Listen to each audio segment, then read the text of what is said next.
Dan untuk mengetahui informasi selengkapnya, kami telah terhubung dengan pengamat sepak bola Wesley Hutagalung. Selamat sore, Bung Wesley. Selamat sore, Mbak Jendra. Baik, Bung Wesley, timnas Indonesia ini sekarang punya pelatih baru, Patrick Kluivert yang menggantikan Sinteyong. Bagaimana Anda melihat rekam jejak Patrick Kluivert sebagai pelatih? Apakah pengalamannya di klub-klub besar Eropa ini cukup relevan untuk menangani timnas Indonesia? Iya, di pengantar tadi sudah tersiar lah bahwa yang kita banyak ragukan adalah track record dia sebagai pelatih.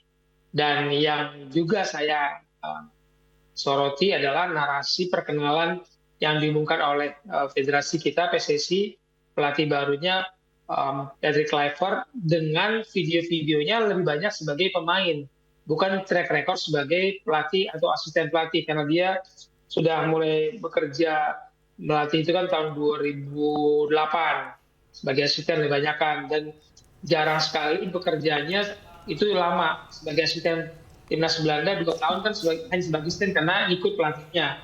Tapi track record sebagai pelatih tidak bisa kita katakan lebih dari setahun. Ini menjadi sebuah kendala, keraguan-keraguan kita. Apakah Kluivert sekelas dengan Sinteyong, karena komparasinya pasti Sinteyong yang berhasil membawa Korea Selatan ke Piala Dunia, bisa mengalahkan Jerman juga di sana, dan sebagai pelatih pun juga bisa juara. Ini kan komparasi yang membuat kita wajar. Tokoh tadi pengantarnya kan narasinya jelas meragukan Patrick Kluivert. Baik. Jadi tadi kan seperti yang dikatakan juga oleh Bung Wesley bahwa Kluivert ini dikenal sebagai salah satu legenda sepak bola, tapi bisa dibilang minim prestasi untuk sebagai pelatih. Menurut Anda rekornya sebagai pelatih ini apakah cukup meyakinkan untuk membawa timnas Indonesia ke level yang lebih tinggi? Saya harus belak-belakan bilang enggak ya, Mas Yendra. Waktu dia di Curaçao pun situasinya, ceritanya kan tidak begitu meyakinkan bahwa terjadi juga pengkubu tidak punya kemampuan selevel yang dia butuhkan. Ini akan menjadi kendala ketika nantinya program naturalisasi, program diaspora ini yang ongkos politiknya sangat mahal dilakukan oleh Pak Erick Thohir sebagai ketua PSSI berbenturan dengan pemain-pemain yang dia pilih. Bisa jadi semuanya pemain diaspora, karena nanti kalau oleh Romeni masuk, kemudian Jero Ridwan masuk, bisa jadi ini tinggal 1 atau 2 paling banyak pemain lokal kita. Saya harus menyebut pemain lokal lagi karena proses pergantian pelatih kita kan menyangkut yang namanya pemain diaspora, pemain naturalisasi tidak lagi cocok atau tidak menganggap Sinteyong pas untuk pelatih mereka. Jadi saya mengatakan lagi pemain lokal dan pemain diaspora karena pengkubuan ini membuat alasan Sinteyong harus terdepak sebelum kontraknya selesai 2007. Baik, Bung Wesley, tentunya Patrick Kluivert ini banyak akan dibandingkan dengan Sinteyong. Apa sebetulnya kelebihan atau kekurangan Patrick Kluivert yang mungkin dapat mempengaruhi performa dari timnas Indonesia nantinya? Kita awali dengan kekurangan. Kekurangannya adalah kematangan dia, kemampuan dia untuk teruji sebagai pelatih. Apalagi saat ini kita mengejar yang namanya tiket Piala Dunia. Itu dia tidak punya tekanan sekuat itu sebagai pelatih. Ketika dia melatih Adana pun tidak, di klub Turki tidak selesai, diputus tengah jalan. Dia melatih Curaçao pun tidak selesai, dan Curaçao tidak berburu tiket Piala Dunia. Itu kelemahan yang harus kita perhatikan dari sekarang. Jadi ekspektasi jangan terlalu tinggi. Kelebihannya mungkin dia akan membangun suasana yang kondusif terhadap tim ini, terutama pemain diaspora, pemain naturalisasi, dan kemampuan dia berbahasa, berkomunikasi dengan cepat. Karena dia bisa berbahasa Inggris paling tidak, selain bahasa ibunya, bahasa Belanda. Karena tidak semua pemain diaspora kita kan asal Belanda. Jadi ini adalah keuntungan bahwa yang disebut Pak Erick Thohir ada kendala komunikasi, ada kendala strategi bersama pemain-pemain. Itu menjadi keunggulan Patrick Kluivert kalau dibandingkan dengan Sinteyong. Baik, kemudian menurut Anda, Bung Wesley, apakah gaya kepelatihan Kluivert sendiri ini nantinya akan cocok dengan karakteristik pemain Indonesia? Nah, pemain Indonesia kan kita harus memilah lagi nih, pemain Indonesia mana yang cocok dengan karakter bermain yang dimainkan oleh Patrick Kluivert. Apakah sebagai pemain Patrick Kluivert sama bagusnya sebagai pelatih itu tidak menjamin sama sekali, Mbak Diandra. Apakah ilmu dia sebagai pemain itu sama dengan ilmu dia sebagai pelatih, itu nggak ada jaminan. Karena pemain sebesar Maradona pun gagal sebagai pelatih, ya kan? Pemain sebesar Pele pun gagal sebagai pelatih, karena itu berbeda lagi tantangan dan ilmunya dan kemampuannya. Jadi tidak semua pemain dengan nama besar, dengan video-video yang diperlihatkan oleh federasi itu akan mengikuti kemampuan dia sebagai pelatih. Ini yang harus netizen kita yang sekarang luar biasa melakukan penolakan terhadap Kluivert juga harus bijak-bijak lah dalam memberikan reaksi kepada keputusan federasi memutuskan Kluivert sebagai pelatih. Baik.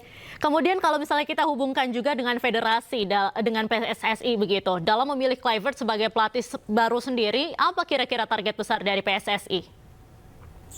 Ini yang kita kan ragu-ragu ya, kemarin sempat kita dengar dari Exco bahwa targetnya 2030 Piala Dunia, sementara yang 2026 di depan mata nih, kita bisa sedang berjuang bersama Sintayong, kita lolos ke putaran ketiga dan masih ada 4 pertandingan lagi, kita ke Australia, menjamu Bahrain, kita menjamu Cina dan terbang ke Jepang. Ini bukan pekerjaan mudah untuk mengejar 2026 karena posisi kita terdesak.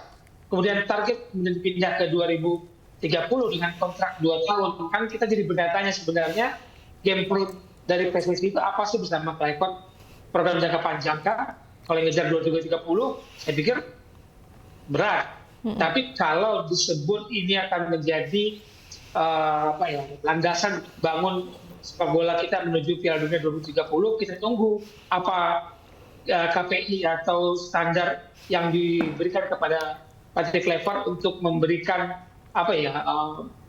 transformasi ilmu lah kepada para pemain dan pelatih-pelatih yang harusnya ada pelatih lokal juga di dalam staf kepelatihan. Di staf kepelatihannya Kluivert. Baik. Terakhir, mungkin Bung Wesley, publik tentunya ini kan memiliki ekspektasi tinggi terhadap timnas Indonesia, khususnya dengan pergantian pelatih seperti ini. Bagaimana menurut Anda, Kluivert nantinya akan menghadapi tekanan tersebut, terutama setelah era Sintayong yang bisa dibilang cukup menjanjikan kemarin? Ini pertanyaan menarik, Mbak Diandra. Tidak mudah ketika dia belum datang, belum dikontrak pun sudah ada penolakan dan akun Instagramnya sampai diserang netizen Indonesia. Karena kecintaan terhadap Sintayong itu diputus tiba-tiba. Cuman kita kan nggak boleh lupa, Mbak Diandra, Sintayong itu ibarat logam. Satu sisi kiri ada Sintayong, sisi lainnya adalah pemain diaspora naturalisasi yang mengangkat sepak bola kita. Belum tentu Sintayong akan berhasil kalau tanpa dukungan pemain diaspora. Ini kan sebuah keputusan politis oleh keputusan Erick Thohir sebagai federasi. Kalau dia tidak kuat menghadapi tekanan orang membandingkan dengan Sintayong dan kemudian hasil di pertandingan pertama melawan Australia, karena laga perdana away pula di Australia, itu bisa-bisa memang tingkat kepercayaan kepada Kluivert dan juga tingkat kepercayaan kepada federasi itu sangat drop dan itu mengganggu semangat para pemain. Baik. Terima kasih Bung Wesley sudah bergabung bersama iNews sore hari ini. Selamat kembali beraktivitas, Bung. Selamat sore dan salam sehat selalu.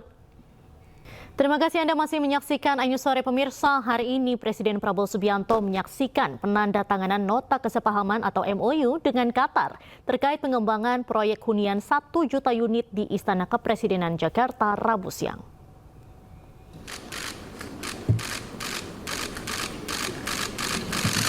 Mohon perhatian, Presiden Republik Indonesia tiba di depan. MOU ini menandai langkah strategis Qatar sebagai investor asing pertama yang mendukung program Presiden Prabowo Subianto, yaitu pengembangan proyek hunian 1 juta unit. Penandatanganan nota kesepahaman dilakukan oleh Menteri Perumahan dan Kawasan Permukiman Republik Indonesia Marwarar Sirait dan pihak investor Qatar Sheikh Abdul Aziz Al Thani di Istana Kepresidenan Jakarta. Investasi dari Qatar akan difokuskan pada pembangunan hunian vertikal seperti rumah susun dan apartemen di kawasan perkotaan. Sementara itu untuk lokasi pembangunan, Marwarar menjelaskan akan segera mensurvei lokasi bersama pemerintah Kerajaan Qatar terkait pembangunan perumahan yang ada di perkotaan Jakarta. Jadi ini negara dengan negara, kami diminta untuk bekerja cepat, menyiapkan lahan-lahannya, disurvei, ini aturannya, dan ini targetnya adalah untuk masyarakat Indonesia menengah bawah. Dan lebih diprioritaskan sementara ini untuk investor yang sekarang adalah di perkotaan. Ya, ada di Kemayoran, ada di sekitar Senayan, ada di sekitar Kalibata, ada nanti Pak Erik akan... Pemirsa, Kapolda Banten Irjen Pol Suyudi Aryoseto memutasi Kapolsek Cinangka AKP Asep Iwan Kurniawan bersama 2 anggotanya. Mutasi atau pemindah tugasan tersebut sebagai pemeriksaan khusus yang dilakukan oleh Propam Polda Banten.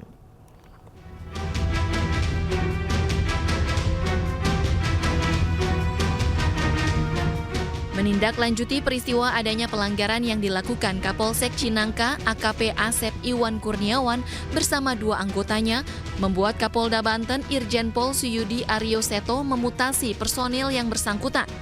Hal ini berdasarkan surat telegram Kapolda Banten tentang mutasi personil di lingkungan Polda Banten dalam rangka pemeriksaan oleh bidang profesi dan pengamanan. Kapolda Banten secara tegas telah menindaklanjuti dugaan pelanggaran yang dilakukan Kapolsek Cinangka beserta 2 anggota lainnya terkait adanya dugaan ketidakprofesionalan dalam melaksanakan tugas. Dengan TR yang tandai Bapak Kapolda bahwasanya ada mutasi jabatan di lingkungan Polda Banten, yaitu Kapolsek Cinangka dan 2 anggota lainnya terkait dengan apa yang telah terjadi, yaitu mempertanggungjawabkan dan saat ini sedang nanti mutasinya di Yanma untuk proses pemeriksaan oleh Bitpropam. Sebelumnya seorang pemilik mobil rental tewas ditembak pelaku penggelapan mobil di res area kilometer 45 di Kecamatan Jayanti, Kabupaten Tanggerang, Banten pada Kamis dini hari. Korban tewas akibat luka tembak di bagian dada, sedangkan rekannya kritis lantaran terkena tembakan di bagian sisi perut saat akan mengamankan mobil miliknya. Dari Serang, Banten, Mahesa Apriandi, iNews melaporkan.